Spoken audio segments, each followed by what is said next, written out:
And welcome back to another episode about the year of the Linux desktop. Is this the year of the Linux desktop? Let's find out. So today I'm going to talk a bit about some quirks I had with KDE Plasma and also some of the good stuff. I will also talk about some essential applications that you must know how to use if you are going to use Bazzite, like Flatseal or the warehouse. And we'll talk about the basics of gaming in Linux. This was kind of new to me because back in my day we only had, basic wine, and I used to game on a PlayStation 1 emulator back then because nothing else would work correctly. And so let's get into it. So one of the things that I had to set up very soon after I installed Bazzite with KDE was the picture-in-picture window. So I'm using Brave in here. Let's click one of these videos. Okay, and I've got the picture-in-picture button over here. And as you can see, the video is being moved to the bottom right. And if I decrease it, it will go down to this size or up to this size. And this was the first thing I had to set up. And let me show you how I did that. So the way you do that is you just search for Window Rules. And you just add a new rule over here. If you add a new rule, you'll find an empty window like this. You can detect properties for the window by doing this, and it's the Brave browser and window type, window title, and all that. But unfortunately, this doesn't work, and so let's just delete this. This doesn't work for the picture-in-picture window, and I can show you that this is the case. So if we go in here and press detect window, you'll see window class not available. So the only way you have to handle this is through the window title. So you can just find the title of that window, picture in picture, and add it here. Then what I did was apply an initial position, and if you add this, it will take the position of the initial match, so it's very easy if you just drag it to where you want it, and the values are automatically detected. And then I also apply an initial size, which is the mid size that I want. And then I set a minimum size and a maximum size, and I set it to force because I don't want it to go below or above these values. I also keep the window above any other, so it's a sticky window or always on top. And I skip the taskbar because it was adding the picture-in-picture to the taskbar, and so I skip it. In Wayland, apparently there is no way for the browser to do that themselves currently, but you can, handle this through KDE. There is, however, an issue with window rules on KDE. There is currently a bug where when you use the window title to match these rules, the order for Alt Tab will vary. So for instance, let's say I open a terminal and I'm going to Alt Tab between these two windows constantly, okay, between the terminal and the settings, okay. Somehow, for some reason, there is an action on one of the other windows that changes this behavior. I cannot currently reproduce this, but this is something that is extremely annoying. That happens, especially if you are working. Let's say you have VS Code open, you have ChatGPT open, and you have a bunch of other windows open that you need a terminal for testing or whatever, and you are constantly alt-tabbing between two of them. If the order is messed up, it will really mess up your flow. And so what I do for now is just go into Window Rules and temporarily just disable this, apply. If I do this, then this will float in here and it can be resized to any size. But once I'm done with that and want to go into leisure mode again, then I enable this again, and that's just how I handle it. So another thing you can do is recording your screen with Spectacle. So if you press print screen, this is Spectacle. This is the screenshot and screencast tool that comes with KDE. It's a beautiful tool, great tool. And so if you want to, you know, just take a selection, you can copy it, save it, do whatever you want, and even extract text in this most recent version. But by default, for some reason, when I try to record video, let's say let's record this window, okay, and it starts recording over here. Okay, let's say I finished recording. Then, but at the end, I wouldn't get the video back. It was just a blank screen and the file was empty. But this could be, and this is a bug that's been reported, but this could be solved by setting this environment variable, libva driver name equals disabled. And so once you do that, you can save it on your home under config environment D and somefile.conf. I call it spectaclevideofix.conf. And you must log out and log in again so this gets picked up. So this is a very nice way to, you know, set up environment variables that are shell agnostic. I like this very much. And so once you set it to disabled, you'll be able to capture the video correctly. So let's, for instance, delete this variable. Let's do it like this, libva driver name. Okay, I guess I don't need the X. Okay, and now let's call Spectacle and let's try a recording of the window. Okay, let's say I had finished recording, and as you can see, it's empty. And if you go into the directory, this previous video will be here, it will be playing correctly, but this one is just empty. This is what happens by default, and this right here is how you fix it. Okay, if you want to test it just temporarily, you can just set this variable or export. You know, if you are in bash, you just do it this way, and then once you do this, you can run Spectacle from the command line, check if it's working, and then you can commit to it by setting the environment D file. Okay, and now some of the good. So back in the day, setting up a printer in Linux was a freaking headache. It's still a headache nowadays in Windows and Mac for some reason. Mac is much better, but Windows can be a pain. Setting up a printer is one of those mysteries of the universe. It seems so trivial, it always causes issues. But in Linux, I just turned on my printer. It's a wireless printer. The IP is set by the DHCP. And I just went into printers on the KDE settings. I pressed add, and it detected my printer. It presented a few options. I believe there was one of them that is better for auto discovery. There was IPP, I think, and another option which uses the dynamic IP set by the DHCP or some discovery method. And I picked that one. I printed a test page. It all worked fine. Zero issues, totally trivial.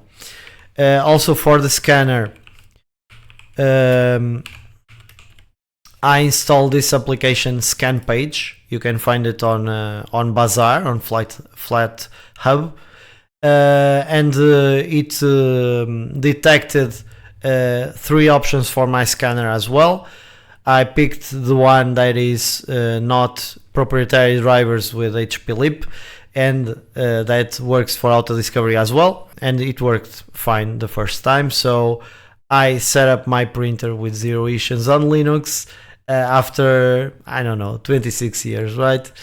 You know, good stuff. KDE is kind of like the Mac of Linux. Okay, so now let's talk about applications. and how do you install applications on Bazzite. So like I said in my previous video, you've got Bazaar. Bazaar connects directly to FlatHub. I'm running a new version of Bazaar. It's always getting updated. This is pretty cool. And so let's say that you need an office suite or whatever. Let's say office. You get quite a few options out of the box. I'm currently have LibreOffice and OnlyOffice installed. I mostly use LibreOffice, but I might give OnlyOffice a chance as well. And so let's say that I want to install Thunderbird. I get Thunderbird here. This is one of those that I want to install. There is a risk assessment here as well. So it's got full file system read and write access. Sometimes the applications, because of the way they work, they need this. You can always reduce access to only the required directories yourself. And you'll be able to find all the permissions that this application has in here, just like you do on a mobile phone. And I had a friend tell me the other day it was about time that Linux got something like this. Well, I'm telling you now, this is that thing in here. And so let's install, for instance, Thunderbird. It will show up here. Just click the progress bar. These are all my applications, all my Flatpaks, and there you have it. It's installed, and if you go in here, you'll find Thunderbird has been installed. Okay, it's as easy as that. If you want to delete it, you can come here and press trash, keep data or delete data as you wish. Also regarding data, so if you go, because these are installed locally, they are installed under .var app. Okay, so all your applications will be here. Let's say that we want to look at the settings for, let's say, I think I have some config in here. Let me just check, for instance, for Z. So dev Z, if I go into here, I'll find the config there, and I'll find the Z there inside here. Okay, and here we have the regular config for Z. Okay, and so this works a bit different from your regular .dot file, so you need to take that into consideration, but all of it is here. Another thing that is quite relevant for Flatpaks is configuring some permissions, and for that you've got a nice GUI called Flatseal. It comes pre-installed. And so, for instance, for Signal, I've got Signal here. One thing I recommend that you do is go into here, make sure that YotLD is set in session bus. It can talk to YotLD, okay? And then set your Signal password store to KWallet6. This way your key will be stored on KWallet securely. You should also do something similar for Elements. Element detects if this is available automatically, but it doesn't have the permission here to talk to KWallet6, so I just had to add it. Other than that, there are some tiny details. For instance, let's go back to Signal as an example. I opted to give it permissions to my user home, and this is so I could drag, for instance, I take a screenshot, copy and paste it, and I want to drag it into, copy and paste it or drag it into Signal. If I don't have permissions for files, and it probably can be reduced to something else, but for now I'm using all files, not ideal, but and I can drag it and it works. So if you are having issues with something like that on other communication software that runs on Flatpak, you know what to do. Okay. Another thing that you have regarding Flatpaks is Warehouse. On Warehouse, you'll see all of your installed applications as well. Although you don't have any particular options, you can just uninstall it. You'll also find how many bytes of user data you are spending for this, the runtime that it uses. Sometimes this might be Qt or something like that, KDE platform. In here you've got the remotes, so the sources for your Flatpaks. FlatHub is enabled by default, but there are other options as well, and you can add custom ones. In here you'll see the user data for each of your applications, so a bit like mobile, but the good stuff from mobile, right? So I'm currently using 10 gigabytes just for data for my applications. You can also create a snapshot with your current state of Flatpak installs. I don't know how this works, but seems like an interesting option, and you can even install your own packages directly from here. Let's see. Sometimes you've got applications that are only available as an app image, and for that I recommend that you install this app called Gear Lever. So for Gear Lever, when you want to install one of these applications, you can just drag and drop the app here, and it will be installed in your home under app images. Okay, so it will organize it automatically and delete it. It will just move it from wherever you had downloaded it, but it will also add these as .desktops. So if I want to open Ledger, this will be available here, which is really a really clean way to also manage your app images.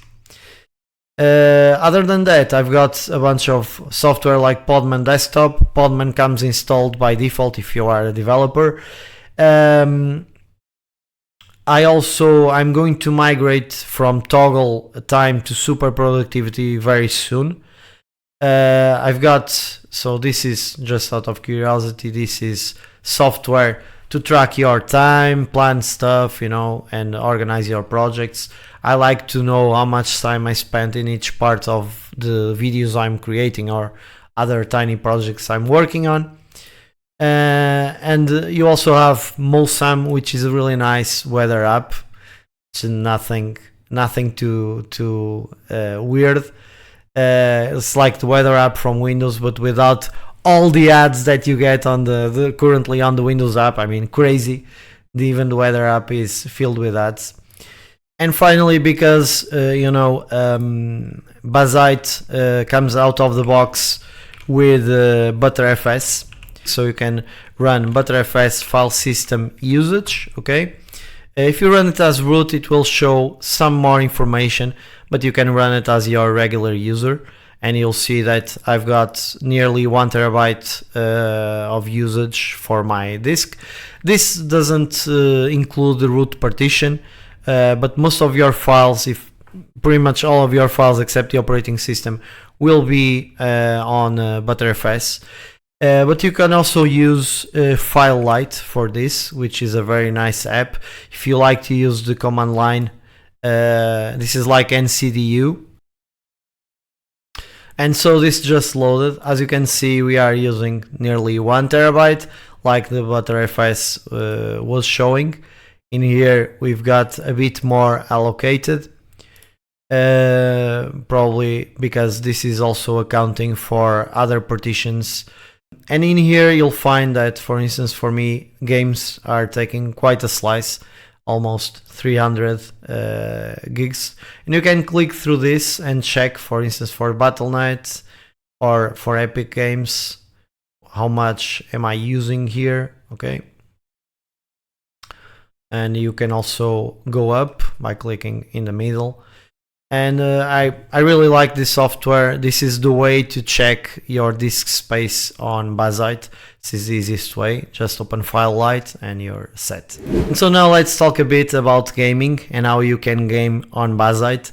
So I had a few quirks to settle, but most of the games work fine out of the box. Some of them need a little tweaking, but nothing too major.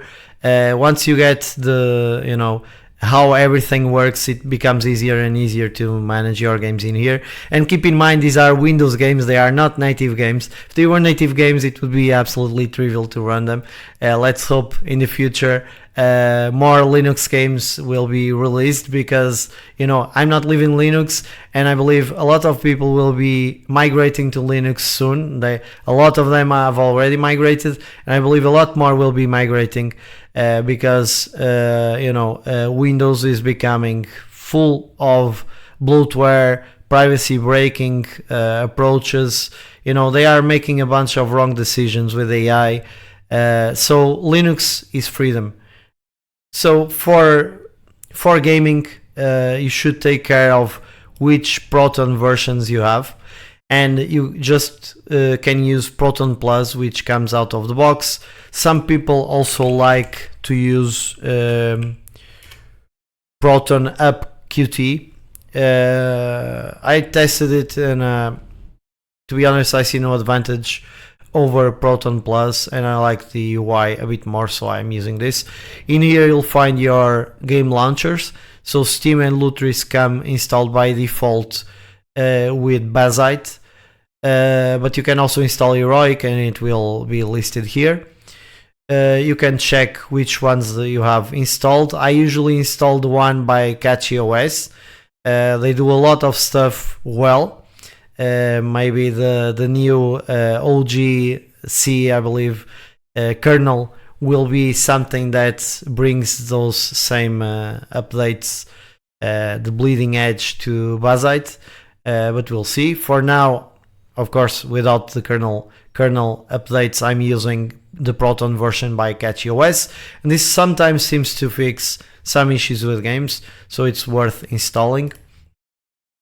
If you go into Lutris, you'll also see Wine, DXVK, and VKD3D.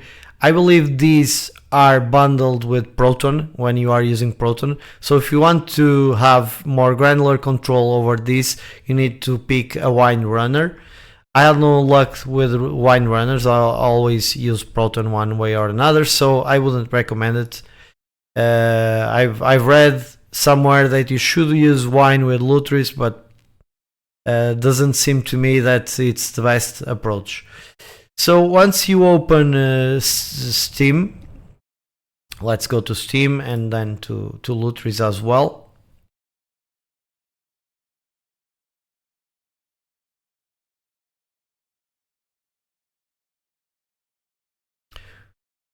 So once you open Steam, for instance, for Dune Awakening, got some properties here. You can set your launch options here. For instance, I set this environment variable to 10 gigabytes of disk space to cache the shaders. This avoids some stuttering if it needs to, recompile the shaders. You can use the mango HUD command to get some frame rate stats and CPU usage and RAM usage. Then percentage command is just a placeholder for the command that is run when the game is run, and this use all available cores is just an option that you get for most Unreal Engine games where all CPU cores are forced to be used. And so this is where you set your options. If you want a specific version of Proton, you can come here and enable force the use of a specific Steam Play compatibility tool, and then once you install it, you can pick it from here. If you install it, you might need to restart Steam, but it will appear here. Also, just a quick note about the 8-bit DO controller, the Ultimate Bluetooth one. It has a 2.54 GHz dongle that you can connect to your computer, and that wasn't working for me. I ended up discovering that you can actually connect the dongle inside the dock that comes with the controller, and if the dock is connected to the computer via USB cable, then the command can be used through that, and that works fine on Linux. So if you're having trouble with that, you can do that. You can also test your controller. If you go into settings, there is a game controller page. Mine is disconnected right now, but if yours is connected, you'll see you know, for the left and right sticks and pressed buttons and all that, you'll see a UI with some feedback on whether it is working or not. So for Lutris, sometimes you need some additional work to get some games working. You can go under configuration. In game info is, you know, just metadata. Game options lets you set some additional options, but I mostly don't use this. As you can see, there are different sources here. By default, this is empty.